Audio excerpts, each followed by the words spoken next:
إن الحمد لله نحمده ونستعينه ونستغفره ونعوذ بالله من شرور أنفسنا ومن سيئات أعمالنا من يهده الله فلا مضل له ومن يضلل فلا هادي له وأشهد أن لا إله إلا الله وحده لا شريك له وأشهد أن نبينا محمد صلى الله عليه وسلم تسليما كثيرا. أما بعد فإن أصدق الحديث كتاب الله وخير الهدى هدى محمد صلى الله عليه وسلم وشر الأمور محدثاتها وكل محدثة بدعة وكل بدعة ضلالة وكل ضلالة في النار. فيا أيها الناس اتقوا ربكم إن زلزلة الساعة شيء عظيم. عباد الله وحدوا الله تبارك وتعالى فإن التوحيد رأس الطاعات واتقوا الله في السر والعلن. أوصي نفسي أولا وإياكم بتقوى الله وتزودوا فإن خير الزاد التقوى. يا أيها الذين آمنوا اتقوا الله حق تقاته ولا تموتن إلا وأنتم مسلمون. يا أيها الذين آمنوا اتقوا الله وقولوا قولا سديدا يصلح لكم أعمالكم ويغفر لكم ذنوبكم ومن يطع الله ورسوله فقد فاز فوزا عظيما. يا أيها الذين آمنوا اتقوا الله حق تقاته ولا تموتن إلا وأنتم مسلمون. يا أيها الناس اتقوا ربكم الذي خلقكم من نفس واحدة وخلق منها زوجها وبث منهما رجالا كثيرا ونساء واتقوا الله الذي تساءلون به والأرحام إن الله كان عليكم رقيبا. قال الله تبارك وتعالى في كلامه المجيد وفرقانه الحميد وما خلقت الجن والإنس إلا ليعبدون. وقال جل وعلا وقرنا في بيوتكن ولا تبرجن تبرج الجاهلية الأولى. সমস্ত প্রশংসা যাবতীয় গুণগান আল্লাহ রাব্বুল আলামিনের জন্য, যে মহান প্রতিপালক, আমাদের সৃষ্টিকর্তা, আমাদের রিজিক দাতা, হায়াত ও মউতের মালিক, যে মহান প্রতিপালক আমাদেরকে সুস্থ রেখে তার ঘর মসজিদে আসার তৌফিক দান করেছেন, যে মহান প্রতিপালক আমাদেরকে সর্বশ্রেষ্ঠ সর্বোত্তম দিন দান করেছেন, যে মহান প্রতিপালক আমাদেরকে সর্বশেষ ও সর্বশ্রেষ্ঠ নবী ও রাসূলের উম্মত হিসেবে কবুল করেছেন, সেই মহান প্রতিপালকের দরবারে শুকরিয়া জ্ঞাপন করছি। সকলেই বলি আলহামদুলিল্লাহ। দরুদ ও সালাম বর্ষিত হোক মানবতার মুক্তির দিশারি সর্বযুগের সর্বশ্রেষ্ঠ মহামানবের প্রতি, যে মহামানবের অক্লান্ত পরিশ্রমে আমরা আল্লাহ রাব্বুল আলামিনের মনোনীত ধর্ম, মনোনীত দিন ইসলামকে পেয়েছি। যেই মহামানব তার উম্মতকে এমন একটি পথের উপরে, এমন একটি ধর্মের উপরে রেখে গিয়েছেন, এমন একটি সুস্পষ্ট আলোকোজ্জ্বল দিনের উপরে রেখে গিয়েছেন, লাইলুহা কানাহারিহা, যেই ধর্মের, যেই দিনের দিন যেমন রাত্রিও তেমন, রাত যেমন দিনও তেমন।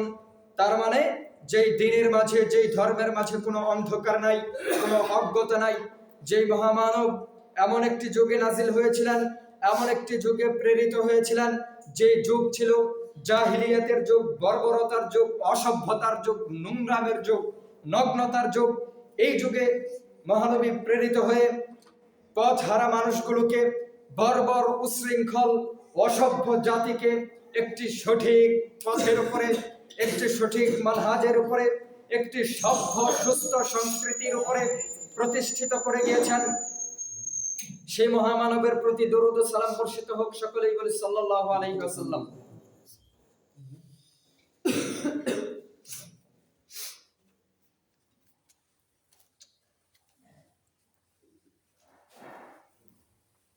সম্মানিত দিনী ভাই, আজকের জুমায় সংক্ষিপ্ত পরিসরে স্বল্প জ্ঞানের আলোকে কুরআন ও সুন্নাহকে পুঁজি করে সংক্ষিপ্ত কিছু বলার প্রয়াস চালাবো ইনশাআল্লাহ। ওয়া মা তাওফীকি ইল্লা বিল্লাহ, আলাইহি তাওয়াক্কালতু ওয়া ইলাইহি উনীব। প্রিয় উপস্থিতি, আজকের খুতবায় যে জিনিসটি নিয়ে আলোচনা করব সেটি হচ্ছে প্রচলিত জাহিলিয়াত। জাহিলিয়াত কাকে বলে? সমাজে কি কি জাহিলিয়াত চালু রয়েছে? জাহিলি যুগের মানুষ কেমন ছিল? জাহিলি যুগে কি কি জাহিলিয়াত ছিল আর আমাদের মাঝে কি কি জাহিলিয়াত অনুপ্রবেশ করেছে।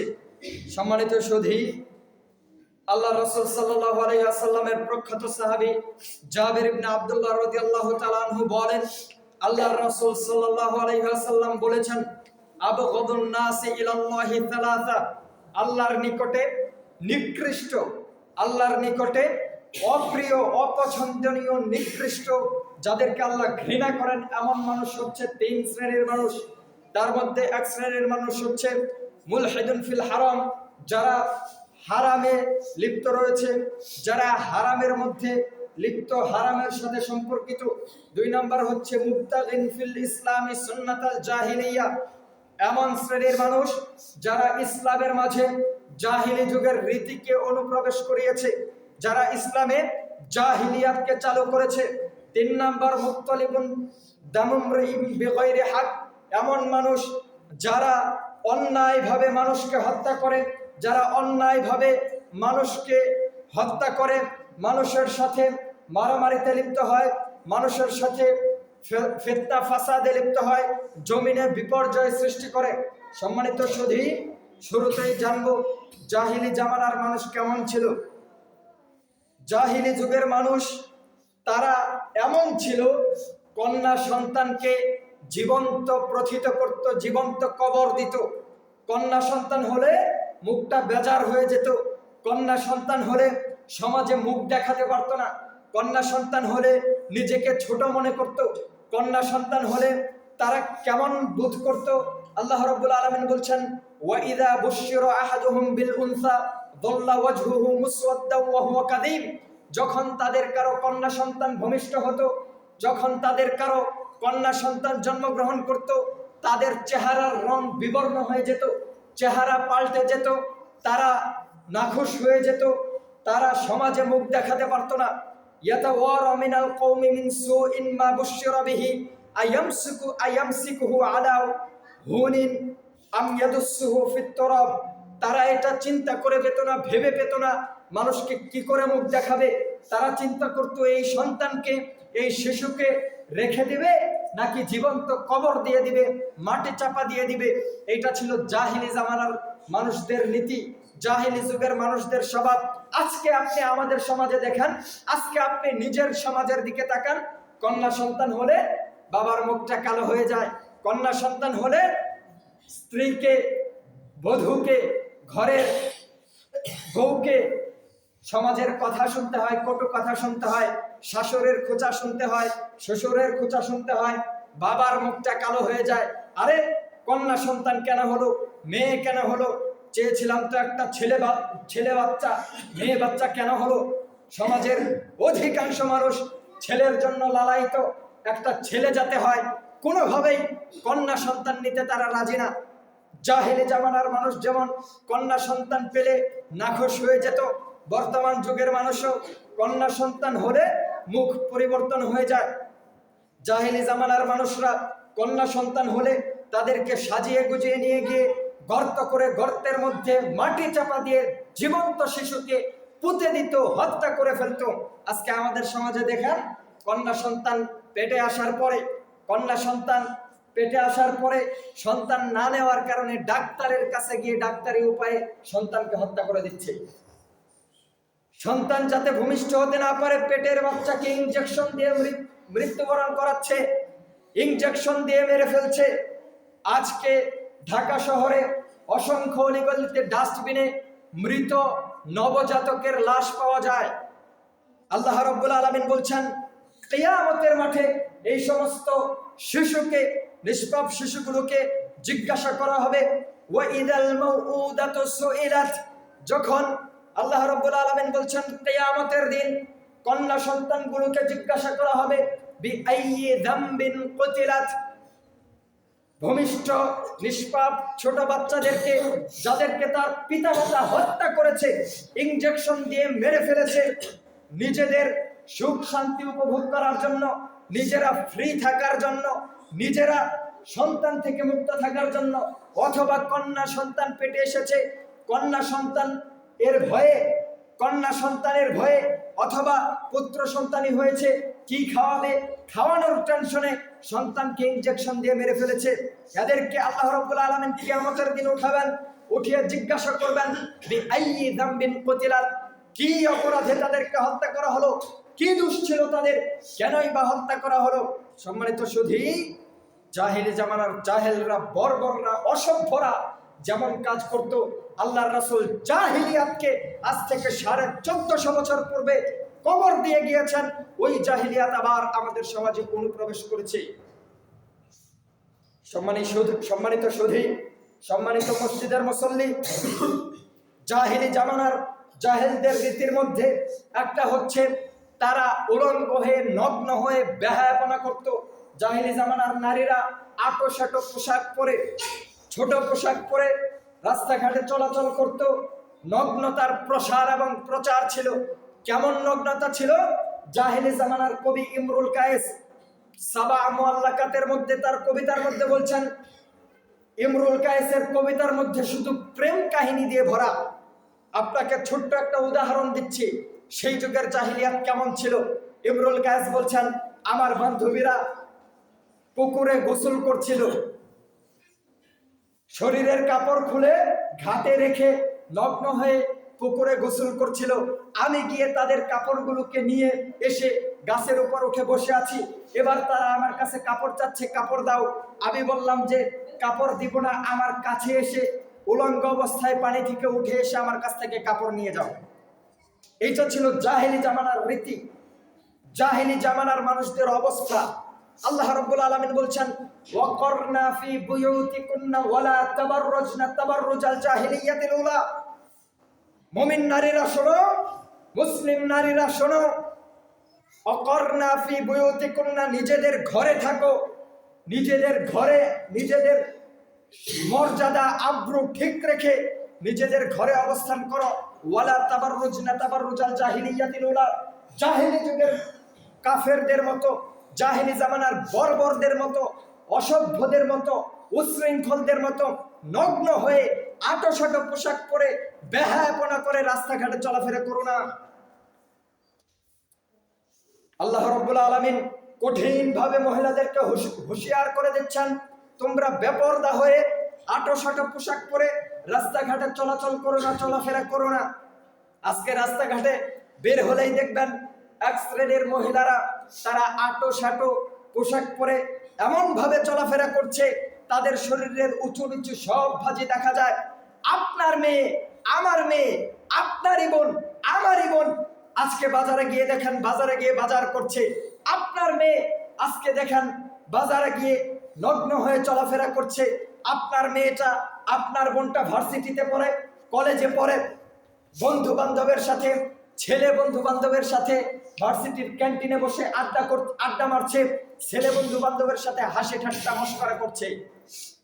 সম্মানিত সুধী, আল্লাহ রাব্বুল আলামিন কঠিনভাবে হুঁশিয়ার দিয়ে গেলেন, কঠিনভাবে হুঙ্কার দিয়ে বললেন, শোনো, জাহেলি জামানার জাহেলদের মতো নগ্ন হয়ে রাস্তাঘাটে চলাফেরা করো না। আজকে ফ্যাশন বোরকা, বোরকার নামে ফ্যাশন বোরকা বের হয়েছে, যেই বোরকা সামনের দিকে পা বাড়ালে বোরকার নিচ দিয়ে আরেক কালারের কাপড় বের হয়।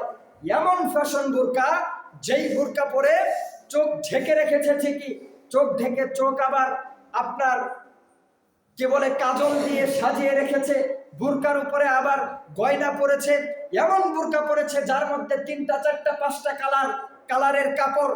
পাটা সামনের দিকে দিলে নিচে থেকে আরেক রঙের কাপড় বের হয়। এইটা নাকি এখন পর্দা। আল্লাহ রাব্বুল আলামিন বলছেন, জাহেলি জামানার মহিলাদের মতো নিজেদেরকে প্রদর্শন করো না। জাহেলিয়াত এমন পর্যায়ে গিয়েছে, রাস্তাঘাটে বের হলে আপনার ব্যানারগুলোতে, ফেস্টুনগুলোতে, বিভিন্ন পত্রিকার বিজ্ঞাপনগুলোতে আজকে মহিলাদের ছবি। টুথপেস্টের একটা বিজ্ঞাপনে মহিলাদের ছবি ছাড়া টুথপেস্ট চলে না। একটা ব্রাশের বিজ্ঞাপনে মহিলার ছবি ছাড়া বিজ্ঞাপন চলে না। সাবানের বিজ্ঞাপনে মহিলার ছবি ছাড়া বিজ্ঞাপন চলে না। যে কোনো প্রোডাক্টের বিজ্ঞাপন দিতে গেলে মহিলাদেরকে দাঁড় করিয়ে রাখা হয়। আপনি রিসেপশনে যাবেন, হোটেলগুলোর দেখবেন মহিলা বসা। আপনি দামি কোনো রেস্টুরেন্টে যাবেন, সেখানে রিসেপশনে মহিলা বসা। আপনি দামি কোনো মার্কেটে যাবেন, সেখানে দামি কোনো কাপড়ের দোকানে যাবেন, জুতার দোকানে যাবেন, সেইখানে আপনার রিসেপশনে মহিলা বসা, মহিলা আপনাকে ডেকে বলছে ভাইয়া আসেন আসেন আসেন, কোনটা লাগবে আপনার, কি লাগবে দেখেন। সমাজে হিন্দু মহিলাও তো আছে, সমাজে খ্রিস্টানও তো আছে, বিধর্মীয় তো আছে, তারা নির্বাচন করতে যায় না। আপনি আহলে হাদিস এলাকার মানুষ, আহলে হাদিস সমাজের মানুষ, আপনি মসজিদের সভাপতি, আপনি মসজিদের সেক্রেটারি, আপনার সমাজের মেয়ে, আমার মেয়ে, আপনার বোন, আমার বোন কেন নির্বাচন করতে যায়? নির্বাচনে ভোটে দাঁড়ায়, মেম্বারে দাঁড়ায়, চেয়ারম্যানিতে দাঁড়ায়, মানুষকে ডাকে ভাইয়া আসেন চা খেয়ে যান। এইটা হচ্ছে আমাদের সমাজের পরিস্থিতি। শুনুন, আল্লাহর নবীর দিন উল্টে গিয়েছে। জাহেলি জামানার জাহেলদের যেই সংস্কৃতি, যেই প্রথা, যেই রীতি আল্লাহর নবী 1450 বছর পূর্বে কবর দিয়ে গেছেন, সেই জাহেলিয়াত আবার মুসলিমদের সমাজে অনুপ্রবেশ করেছে। আজকে কলেজ ভার্সিটি গুলোতে ফ্রি মিক্সিং এর নামে অবাধ বিচরণ, আজকে বিয়ে বাড়িগুলোতে নারী পুরুষের অবাধ মেলামেশা। এই নারী পুরুষের অবাধ মেলামেশাকে বৈধতা দেওয়ার জন্য মুসলিম রমণীদেরকে তাদের ঘর থেকে বের করে নগ্ন করে রাস্তাঘাটে চলাচলের জন্য যেই মহিলা আন্দোলন করেছে তার নাম হচ্ছে বেগম রোকেয়া। আজকে 2 দিন আগে বেগম রোকেয়ার জন্মদিন উৎসব পালন হলো রাষ্ট্রীয়ভাবে। রাষ্ট্রীয়ভাবে বেগম রোকেয়ার জন্মদিন পালিত হয়। বেগম রোকেয়াকে উপাধি দেওয়া হয়েছে, এই মহিলা নাকি, বেগম রোকেয়া নাকি মুসলিম নারী জাগরণের অগ্রদূত। ছি ছি ছি ছি ছি ছি ছি ছি ছি ছি। বেগম রোকেয়া এমন মহিলা, এত জঘন্য মহিলা, যেই মহিলা মুসলিম নারী জাগরণ তো দূরের কথা, মুসলিম মেয়েদেরকে, মুসলিম বোনদেরকে বাড়ি থেকে বের করে রাস্তায় নামিয়ে দিয়েছে। মুসলিম বোনদেরকে, মুসলিম মেয়েদেরকে নগ্ন করে, উলঙ্গ করে, বেপরদা করে রাস্তায় বের করার পেছনে যার অবদান, সেই মহিলা হচ্ছে বেগম রোকেয়া। বেগম রোকেয়া আবার কে? তার নামে কেন রাষ্ট্রীয়ভাবে আমার দিবস উদযাপন করতে হবে? রাষ্ট্রের টাকা আমারও টাকা, আপনারও টাকা, আমার ট্যাক্সে রাষ্ট্র চলে, আমার ট্যাক্সে সরকার চলে। কোন অধিকারে, কোন সাহসে এমন একজন মহিলার জন্মদিন পালন করা হবে যেই ব্যক্তি আল্লাহর রাসূলকে নিয়ে কটূক্তি করেছে, যেই মহিলা আল্লাহকে নিয়ে বাজে শব্দ ব্যবহার করেছে, যেই মহিলা সকল নবী রাসূলগণদেরকে নিয়ে বাজে শব্দ ব্যবহার করেছে, যেই মহিলা দিনকে বিক্রি করে দিয়ে নাস্তিকতার পথ অনুসরণ করেছে, যেই মহিলা তার বইয়ের মাঝে মুসলিম নারীদেরকে, মুসলিম মোল্লাদেরকে অসংখ্য অকথ্য ভাষায় গালাগালি করেছে, এই মহিলাকে আজকে বলা হচ্ছে মুসলিম নারী জাগরণের অগ্রদূত। নাউজুবিল্লাহ মিন যালিক। বেগম রোকেয়াকে আপনাকে বলি, বেগম রোকেয়ার স্বামী ছিল সাখাওয়াত হোসেন, যিনি তৎকালীন সময়ে ইংরেজদের, ব্রিটিশদের ডেপুটি ম্যাজিস্ট্রেট ছিলেন। ইংরেজদের আমলে ডেপুটি ম্যাজিস্ট্রেট মানে কি? যাকে তাকে ডেপুটি ম্যাজিস্ট্রেট বানাবে, আপনার মতো লোককে বানাবে। ইংরেজদের দালাল যারা, তাদের কথা যারা শুনবে, তাদের গোলামি যারা করবে, তাদেরকেই তারা চাকরি দিবে। এই ব্যক্তির বউ হচ্ছে বেগম রোকেয়া। সে তার কেন হব অবরোধ বাসিনী বইয়ের মধ্যে মুসলিম নারীদেরকে অপমান করেছে। মুসলিম নারীদের ব্যাপারে বলছে, রেল স্টেশনে বুরকা পরে, কাপড় পরে, বুরকা পরে কয়েকজন মহিলা বসে আছে, হজ যাত্রী হজে যাবে, স্টেশন মাস্টার গিয়ে তাদের গায়ে লাঠি মেরে মেরে দেখছে এই বস্তাগুলো কিসের বস্তা। আপনি বুঝাইতে পারি নাই মনে হয়, বুঝতে পারেন নাই মনে হয়। মহিলারা হজে যাবে, মুসলিম মহিলারা পর্দাশীল মহিলা, পর্দা করে বসে আছে, স্টেশন মাস্টার গিয়ে তাদের গায়ে লাঠি মারছে আর বলছে এগুলো কিসের বস্তা গো। তার মানে বেগম রোকেয়া পর্দাকে নিন্দা করছে। বেগম রোকেয়া তার বইয়ের মধ্যে বলেছে সকল আসমানি কিতাবগুলো, এইগুলো নাকি নবী রাসূলরা নিজেদের হাতে রচনা করেছে, নিজেরা লিখেছে। আল্লাহর নবী মুহাম্মদ সাল্লাল্লাহু আলাইহি ওয়াসাল্লামের ব্যাপারে বলছে, আল্লাহর নবী মুহাম্মদ কুরআনকে নিজে রচনা করেছে, নিজ হাতে লিখেছে, মহিলাদেরকে ঘরে বন্দী করে রাখার জন্য। এই মহিলাকে আবার আপনি মুসলিম জাগরণের অগ্রদূত বলেন।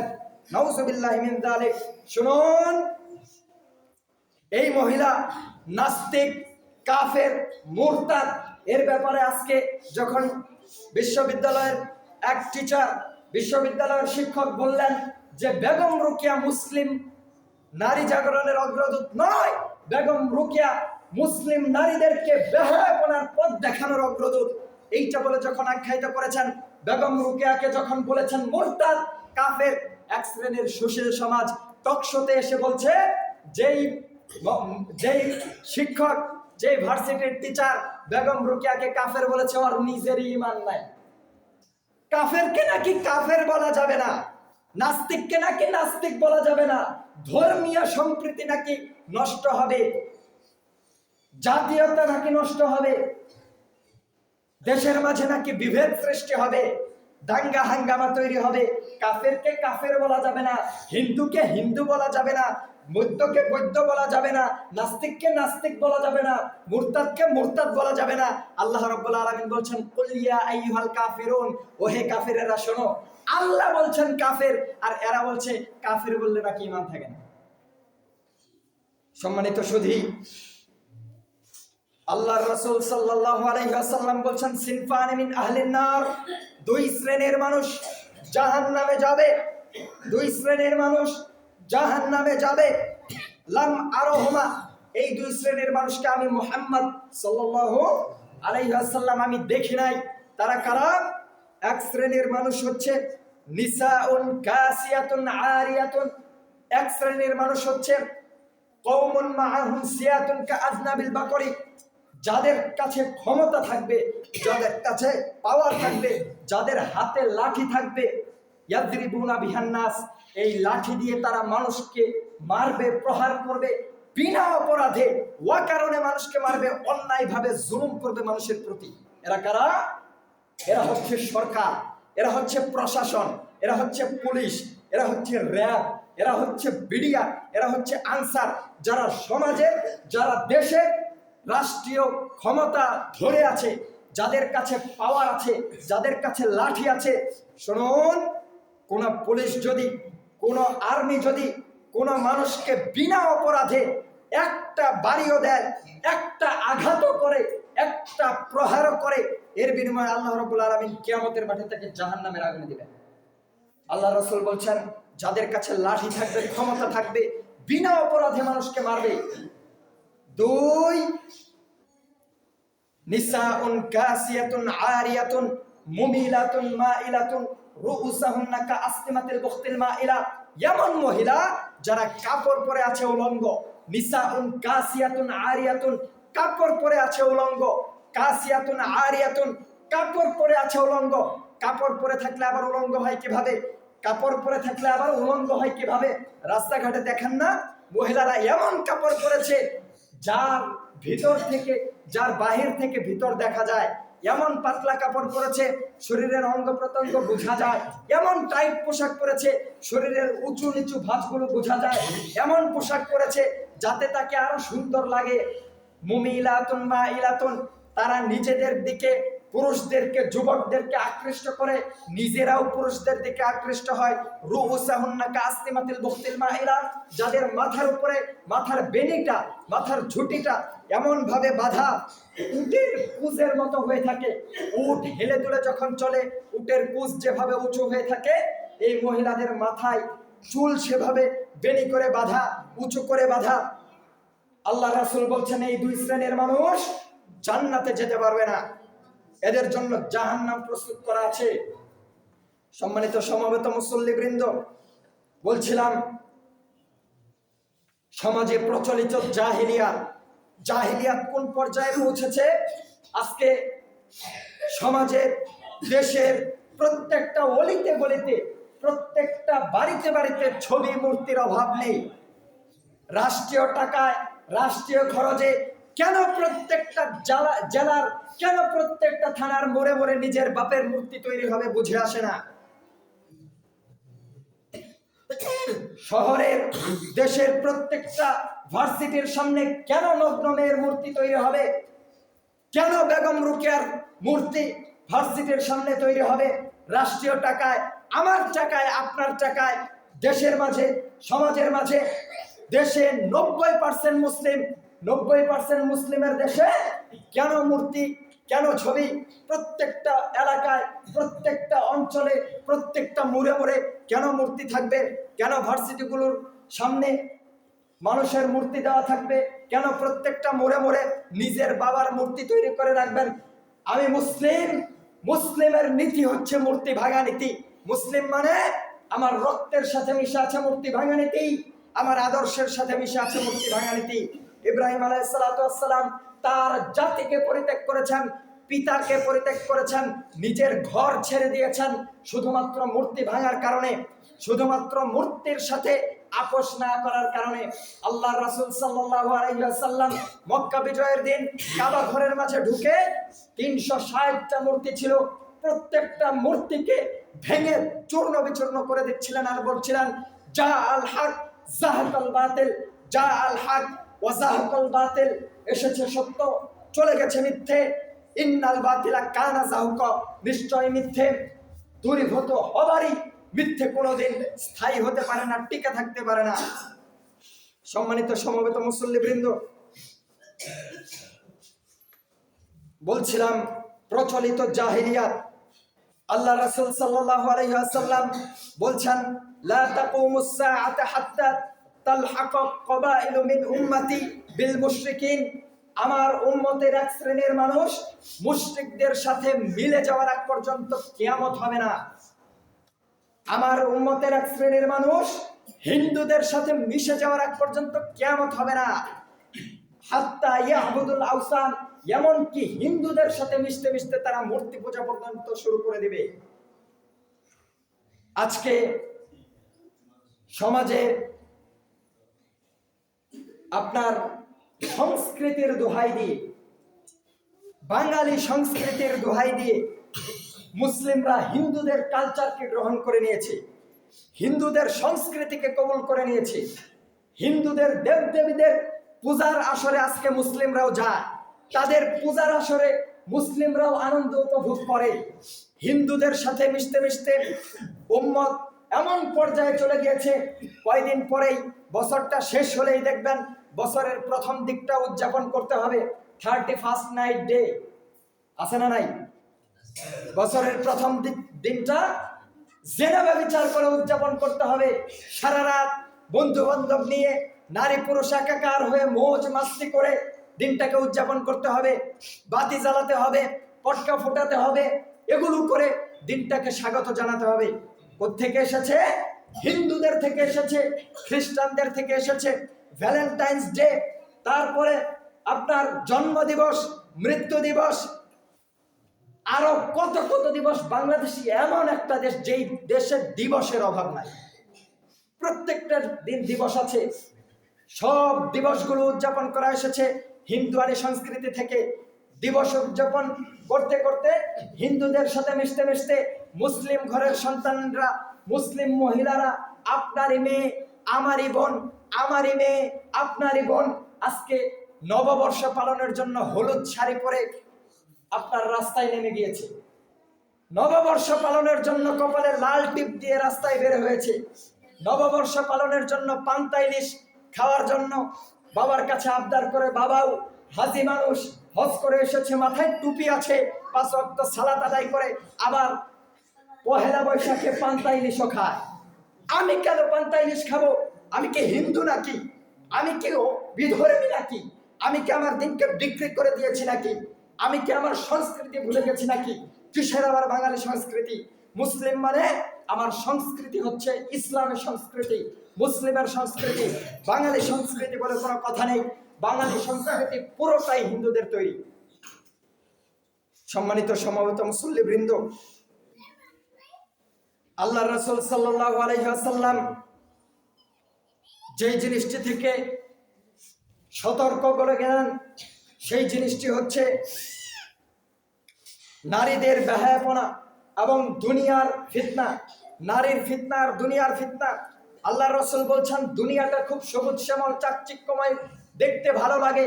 দুনিয়াতে যত কুকর্ম হয়, পাপ কাজ হয়, দেখতে তো ভালোই লাগে, মজা লাগে, কিন্তু শোনো, ফাত্তাকুদ দুনিয়া ওয়াত্তাকুন নিসা, দুনিয়া থেকে বেঁচে থাকো, নারী ফিতনা থেকে বেঁচে থাকো। সমাজে নারী ফিতনার কারণে অসংখ্য মানুষ ধ্বংস হয়ে গিয়েছে, অনেক আবেদ মানুষ, অনেক পরহেজগার মানুষ নারীদের কারণে ধ্বংস হয়ে গেছে। সুতরাং শুনুন, নিজেদের পরিবারের ব্যাপারে যত্নশীল হন। নিজের মেয়েকে, নিজের বোনকে বেপরদায় রাস্তাঘাটে ছেড়ে দিবেন না। নিজের মেয়েকে, নিজের বোনকে যেখানে সেখানে যখন তখন যেতে দিবেন না। আপনার বোন কেন বাজারে ঘুরবে? আপনার মেয়ে কেন বাজারে ঘুরবে? রাস্তাঘাটে বের হলে আপনার মেয়েকে কেন আরেক পরপুরুষের সাথে গল্প করতে দেখা যায়? কলেজ ভার্সিটির ক্যান্টিনে কেন আপনার বোনকে আরেক বেগানা পুরুষের সাথে গল্প করতে দেখা যায়? আপনার মেয়েটা কেন তার 10-12 জন পুরুষ ছেলে বন্ধু বান্ধবের সাথে পিকনিকে যাবে? কেন আপনার বোন 10-12 জন পুরুষের সাথে কক্সবাজার ঘুরতে যাবে? সুতরাং সাবধান, আজকে থেকেই সতর্কতা অবলম্বন করুন। এবার একটু হুজুরদের কথা বলি। আল্লাহ রাসূল সাল্লাল্লাহু আলাইহি ওয়াসাল্লাম বলছেন, ইন্নামা আখাফু আলা উম্মতি, আমি আমার উম্মতের ব্যাপারে যেই জিনিসটার সবচেয়ে বেশি ভয় করি সেটা হচ্ছে আইম্মাতুল মুদিল্লিন, ভ্রান্ত হুজুর। ভ্রান্ত হুজুর কাকে বলে? ভ্রান্ত হুজুর দ্বারা সমাজ নষ্ট হবে, কিয়ামতের আলামত। ভ্রান্ত হুজুর সমাজে জাহেলিয়াত প্রতিষ্ঠা করবে। ভ্রান্ত হুজুর কাকে বলে? ভ্রান্ত হুজুর খুব মজা করে জর্দা গুল খায়, খুব ভালো লাগে, হুজুর বলে এটা মাকরুহ। ভ্রান্ত হুজুর মানে হুজুর মজা করে জর্দা খায়, গুল খায় আর বলে এটা মাকরুহ, এটা চলে, কোনো অসুবিধা নাই, একটু খেলে সমস্যা নাই। এটা হচ্ছে ভ্রান্ত হুজুর। ভ্রান্ত হুজুর বলছে জর্দা খাওয়া মাকরুহ, জর্দা খাওয়া যাবে। অথচ আল্লাহর নবী সাল্লাল্লাহু আলাইহি ওয়াসাল্লাম বলছেন, কুল্লু মুস্কিরিন খামরুন ওয়া কুল্লু খামরিন হারামুন। প্রত্যেকটা নেশাদার দ্রব্যই হচ্ছে খামর, মদ, আর প্রত্যেকটা মাদক দ্রব্যই হচ্ছে হারাম। আপনার হুজুর বলছে জর্দা খাওয়া মাকরুহ। কেন? কারণ জর্দা খেলে নাকি নেশা হয় না, গুল খেলে নাকি নেশা হয় না। হুজুর জর্দা খায় আর বলে জর্দা খেলে তো আমি মাতাল হই না, আবার মাঝে মাতলামি আসে না, আবার মাঝে নেশা হয় না। শুনুন, আপনার হুজুরকে বলতে চাই, হুজুর আপনি তো জর্দা খেতে খেতে আপনার তবিয়ত নষ্ট হয়ে গেছে, আপনার সুস্থ মস্তিষ্ক নষ্ট হয়ে গেছে, আপনার বিবেক নষ্ট হয়ে গেছে, আপনার বিবেকে পচন ধরেছে, এই জন্য আপনার নেশা হয় না। যারা সমাজের সুস্থ মানুষ আছে তাদেরকে আপনি এক চিমটি জর্দা খাইয়ে দেন, সে দাঁড়িয়ে থাকতে পারবে না, মাথা ঘুরে পড়ে যাবে। আমি জর্দা মুখে দিলে আমি দাঁড়িয়ে থাকতে পারবো না। হুজুর আপনাকেই বলি, আপনার ছেলেটা, আপনার বাচ্চাটাকে আপনি একটু জর্দা খাইয়ে দেখেন তো, সে দাঁড়িয়ে থাকতে পারে কিনা। হুজুর বলে হুজুরের নাকি নেশা হয় না। হুজুরকে বলে হুজুর আপনাকেই বলছি, আপনি তো এক চিমটি করে জর্দা খান, এক চিমটি করে গুল মুখে দিয়ে ডলেন, আপনি আজকে একদিনের জন্য এক মুঠ জর্দা একসাথে খেয়ে দেখেন তো। একটু বেশি করে খান না, বেশি করে খেলেই তো আর আপনি দাঁড়িয়ে থাকতে পারবেন না। এই জন্য আল্লাহ রাসূল সাল্লাল্লাহু আলাইহি ওয়াসাল্লাম বলছেন, মা আসকারা কাসীরুহু ফাকালিলুহু হারামুন। যেই জিনিস বেশি খেলে নেশা হয় সেই জিনিস কম খাওয়াও হারাম। যেই জিনিস বেশি খেলে নেশা হয় সেই জিনিস কম খাওয়াও হারাম। যেই জিনিস বেশি খেলে নেশা হয় সেই জিনিস কম খাওয়াও হারাম। আপনার হুজুরের পাপ কতটা, এবার আপনাকে হাদিস দিয়ে বোঝাই। আপনার হুজুর কত বড় পাপী, হাদিস দিয়ে বোঝাই। আল্লাহ রাসূল বলছেন, মুদমিনুল খামরি কা আবিদি ওয়াসানিন। মুদমিনুল খামরি কা আবিদি ওয়াসানিন।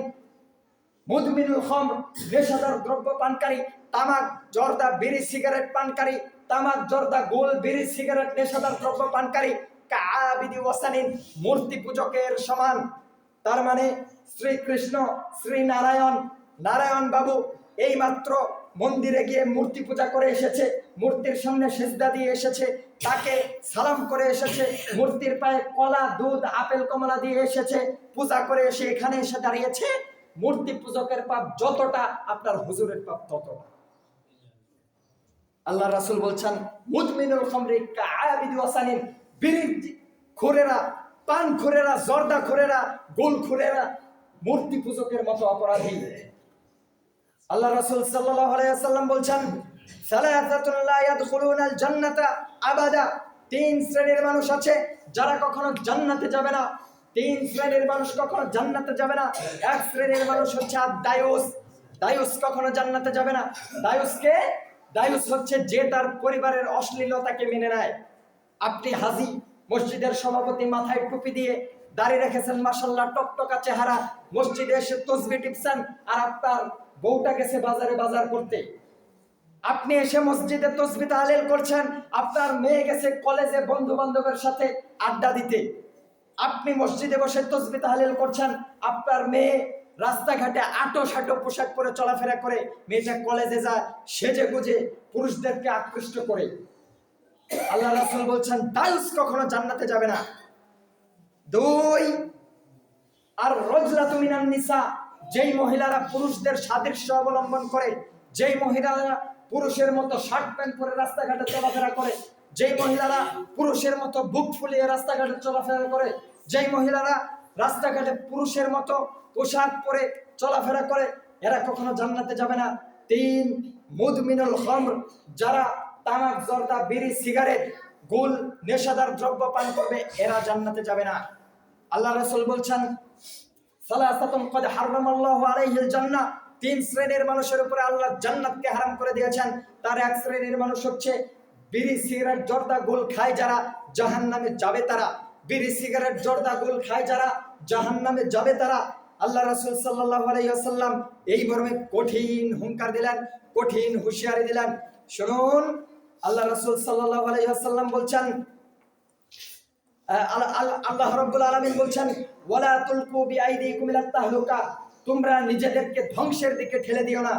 যারা বিড়ি, সিগারেট, জর্দা, গুল খায়, এরা এতটা বোকা, এরা এতটা বেকুব, বিড়ি সিগারেটের গায়ে লেখা থাকে ধূমপান মৃত্যুর কারণ, ধূমপান করলে ক্যান্সার হয়। জর্দার কৌটায় লেখা থাকে জর্দা খেলে ক্যান্সার হয়, জর্দা মৃত্যুর কারণ। এরপরেও এরা খায়। যেই তামাক পাতা গরু ছাগলে খায় না, এই তামাক পাতা মানুষ খায়। আল্লাহ রাব্বুল আলামিন বলছেন ওয়ালা তুলকু বিআইদিকুম ইলাত তাহলুকা, নিজেদেরকে ধ্বংসের দিকে ঠেলে দিও না। বিড়ি সিগারেটের গায়ে লেখা থাকে এটা খেলেই ধ্বংস, মানুষ বেঁচে থাকতে পারে না, ক্যান্সার হয়, হৃদরোগ হয়, মানুষ হার্ট অ্যাটাক করে মারা যায়। সুতরাং বিড়ি, সিগারেট, জর্দা, গুল অল্প খাওয়াও হারাম, বেশি খাওয়াও হারাম, আগে পরে যা আছে পুরোটাই হারাম। খাওয়াও যেমন হারাম, বিক্রি করাও হারাম, ব্যবসা করাও হারাম, কোনোভাবেই জায়েজ নয়। আজকে আপনি হয়তো খান না, আপনি বলেন আমি জর্দা সিগারেট খাই না, আমি চাও খাই না, পানও খাই না, কিন্তু একটা মুদি দোকান দিয়েছেন, সব হালাল জিনিস বিক্রি করেন, এর মাঝে একটা সিগারেটও বিক্রি করেন। এইটা না বিক্রি করলে আপনার ব্যবসার পূর্ণতা লাভ হয় না। সামান্য 2টা টাকার লোভ আপনি ছাড়তে পারেন না, সব ব্যবসা করেন ঠিক আছে, কিন্তু এই ব্যবসার পাশাপাশি আপনি বিড়িটাও বিক্রি করেন, জর্দাটাও বিক্রি করেন, কয় টাকা লাভ হয়, কিন্তু আপনি ওই 2 টাকা বেশি লাভ করার জন্য এই জিনিসটা ছাড়তে পারেন না। সুতরাং সাবধান, আজকে থেকে সতর্ক সাবধান হন। সম্মানিত সুধী, বলছিলাম হুজুররা বড় বিপদে, হুজুর বড় বিপদে আছে। আল্লাহ রাসূল বলছেন আইম্মাতুল মুদিল্লিন, ভ্রান্ত হুজুর জাহান্নামে যাবে। হুজুরদেরকে দিয়ে, এক শ্রেণীর হুজুরদেরকে দিয়ে জাহান্নাম উদ্বোধন করা হবে। তারা কারা? যারা জর্দা, গুল খায়, যারা মিলাদ করে।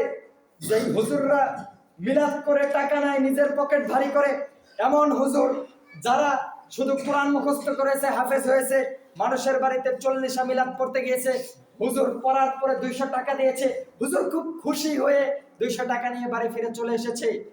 200 টাকার লোভ হুজুর সামলাতে পারে না। হুজুর মিলাদুন নবীর নামে বিদআত চালু করেছে নিজের পকেট ভারী করার জন্য।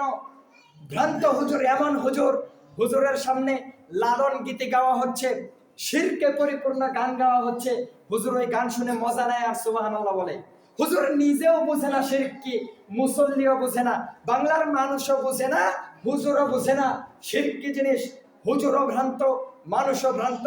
আল্লাহ রাসূল বলছেন যে হুজুররা ভ্রান্ত হুজুর, নিজেরা পথভ্রষ্ট, মানুষকে পথভ্রষ্ট করে, এই শ্রেণীর হুজুররা জাহান্নামে যাবে। বাংলাদেশের যত পীর আছে, পীর মুরিদের ব্যবসা খুলে বসে আছে নিজেদের স্বার্থ সিদ্ধি করার জন্য, এই শ্রেণীর হুজুররা জাহান্নামে যাবে। সম্মানিত সুধী, আল্লাহ রাসূল সাল্লাল্লাহু আলাইহি ওয়াসাল্লাম বলছেন মান দাআ বিদাওয়াল জাহিলিয়া, যেই ব্যক্তি জাহিলি জামানার কোন রীতি নীতি সমাজে চালু করবে, জাহিলি যুগের কোন প্রথার দিকে মানুষকে আহ্বান করবে, ফাহুয়া মিন জুসা জাহান্নাম, সেই ব্যক্তি জাহান্নামের খড়ি হবে, সেই ব্যক্তি জাহান্নামের খড়ি হবে। ওয়াইন সামা ওয়া সাল্লা ওয়া জাআমা আন্নাহু মুসলিম, যদিও সে সালাত আদায় করে, যদিও সিয়াম পালন করে এবং নিজেকে পাক্কা মুসল্লি হিসেবে দাবি করে, মুসলিম হিসেবে দাবি করে। তার মানে জাহিলিয়াত সমাজে প্রতিষ্ঠা করেছে এক শ্রেণীর টুপিদারিওয়ালা হুজুররা। জাহিলি জামানার প্রথা সমাজে চালু করবে মুসলিমরা, যারা সালাত আদায় করবে, যারা সিয়াম পালন করবে, যারা হজ করবে, এই শ্রেণীর মানুষরাই জাহিলি কর্মকাণ্ডের সাথে লিপ্ত থাকবে, অন্যরা না। আল্লাহ রাসূল বলছেন, যারা জাহিলি যুগের রীতিনীতির সাথে যুক্ত তারা জাহান্নামের খড়ি হবে। সাহাবায়ে কেরামগণ প্রশ্ন করছেন, ওয়াইন সামা ওয়া সাল্লা, যদি সালাত আদায় করে, যদি সিয়াম পালন করে, তবুও আল্লাহ রাসূল বলছেন ওয়াইন সামা ওয়া সাল্লা ওয়া জাআমা আন্নাহু মুসলিম, যদিও সে সালাত আদায় করে, যদিও সিয়াম পালন করে, যদিও নিজেকে মুসলিম হিসেবে দাবি করে, তারপরেও জাহান্নামে যাবে। সম্মানিত সুধী, আল্লাহ রাব্বুল আলামিন আমাদেরকে জাহিলিয়াত থেকে বেঁচে থাকার তৌফিক দান করুন, আমিন। বারাকাল্লাহু লানা ওয়া লাকুম ফিল কুরআনিল আযীম ওয়া নাফা'না ওয়া ইয়্যাকুম বিল আয়াতি ওয়াদ যিকরিল হাকীম, ইন্নাহু তাআলা জাওয়াদুন কারীম মালিকুন বাররুন রাউফুর রাহিম।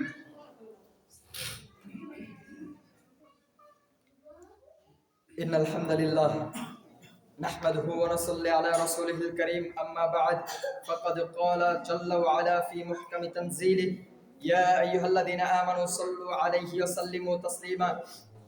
আল্লাহুম্মা সাল্লি আলা মুহাম্মাদ, সকলে দরুদ ইব্রাহিম পড়ুন। আল্লাহুম্মা সাল্লি আলা মুহাম্মাদ ওয়া আলা আলি মুহাম্মাদ কামা সাল্লাইতা আলা ইব্রাহিম ওয়া আলা ইব্রাহিম ইন্নাকা হামিদুম মাজিদ। আল্লাহুম্মা বারিক আলা মুহাম্মাদ ওয়া আলা আলি মুহাম্মাদ কামা বারাকতা আলা ইব্রাহিম ওয়া আলা আলি ইব্রাহিম ইন্নাকা হামিদুম মাজিদ। সম্মানিত সুধী,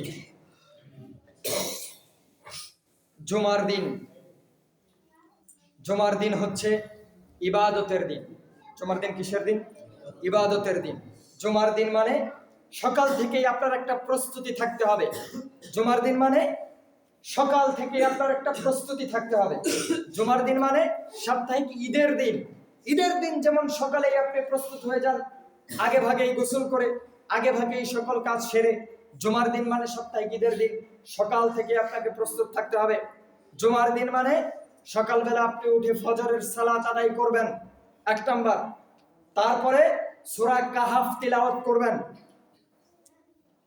2। এরপরে আপনি গোসল করবেন, ভালো জামা কাপড় পরবেন, আতর মাখবেন, এরপরে পায়ে হেঁটে মসজিদে আসবেন। জুমার দিন রাত থেকে আল্লাহর রাসূলের উপর বেশি বেশি দরুদ পাঠ করবেন। আল্লাহুম্মা সাল্লি ওয়া সাল্লিম আলা নাবিয়িনা মুহাম্মদ, আল্লাহর উপর রাসূলের উপর দরুদ পড়বেন সাল্লাল্লাহু আলাইহি ওয়াসাল্লাম। সকলে পড়ুন সাল্লাল্লাহু আলাইহি ওয়াসাল্লাম। আল্লাহর রাসূল বলছেন, আমার নাম শোনার পরে যে ব্যক্তি দরুদ পড়ে না তার উপর আল্লাহর লানত। আল্লাহর রাসূলের নাম শোনা মাত্রই দরুদ পড়তে হবে। আল্লাহর রাসূল বলছেন, দরুদ পড়লে আবার কয়েকটা লাভ। যে ব্যক্তি আমার নাম শোনার পরে দরুদ পড়বে, একবার যে ব্যক্তি দরুদ পড়বে তার উপরে আল্লাহ 10টা রহমত নাযিল করবেন, 10টা বালা মুসিবত দূর করবেন। তাকে, তার নামটা ফেরেশতাদের কাছে 10 বার উল্লেখ করবেন যে এই বান্দা দরুদ পড়েছে। এরপরে মসজিদে আগে ভাগে এসে আপনি নফল সালাত আদায় করবেন। এরপরে মনোযোগী শ্রোতার মতো খুতবা শুনবেন, ঘুমালে চলবে না। মনোযোগী শ্রোতার মতো খুতবা শুনবেন, জুমার সালাত আদায় করে, সুন্নাত আদায় করে এরপরে বাড়ি ফিরে যাবেন। এটা হচ্ছে জুমার দিনের কাজ। আজকে জুমার দিন হয়ে গেছে ব্যস্ততার দিন, জুমার দিন হয়ে গেছে খেলতামাশার দিন, জুমার দিন হয়ে গেছে দাড়ি চাচার দিন, জুমার দিন হয়ে গেছে বন্ধু বান্ধব নিয়ে পার্কে ঘোরার দিন, জুমার দিন হয়ে গেছে আপনার 12টা পর্যন্ত শুয়ে ঘুমানোর দিন।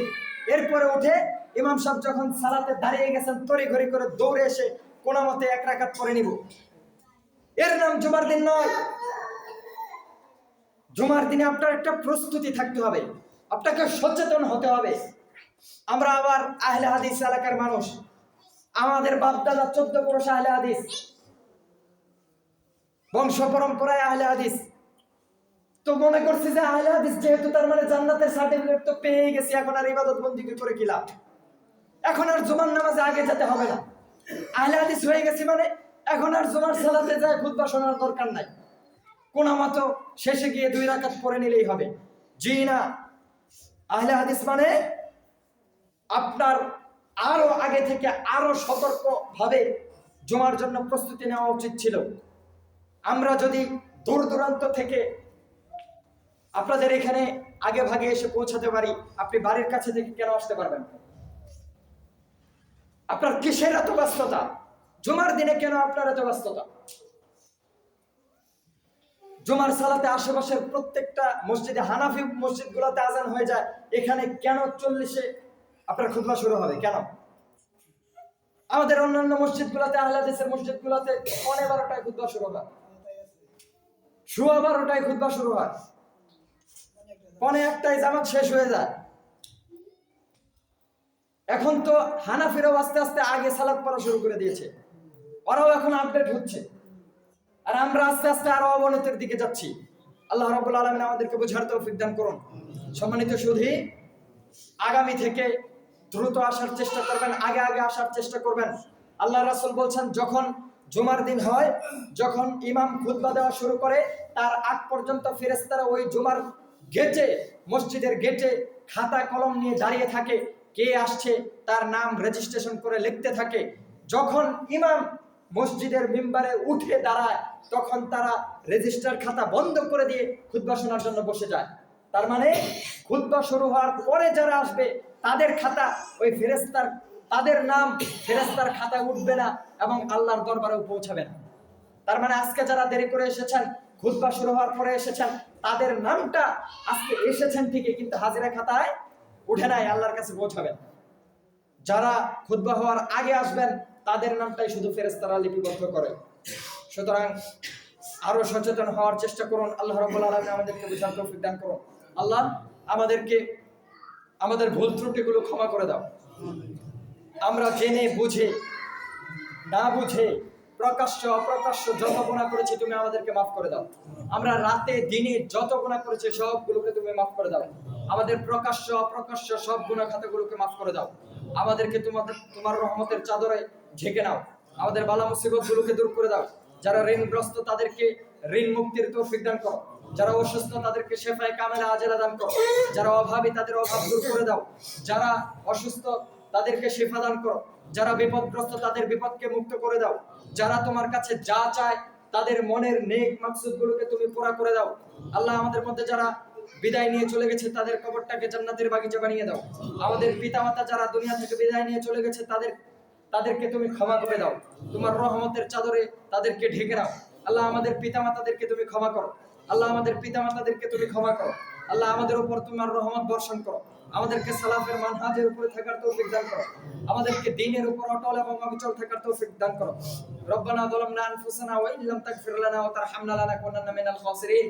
ইবাদাল্লাহ রাহিমাকুমুল্লাহ, ইন্নাল্লাহা ইয়া'মুরুকুম বিল আদলি ওয়াল ইহসান ওয়া ইতাই যিল কুরবা ওয়া ইয়ানহা আনিল ফাহশাই ওয়াল মুনকারি ওয়াল বাগই يعظكم لعلكم تذكرون فاذكروني أذكركم واشكروا لي ولا تكفرون ولذكر الله تعالى أعز وأجل وأتم وأكبر.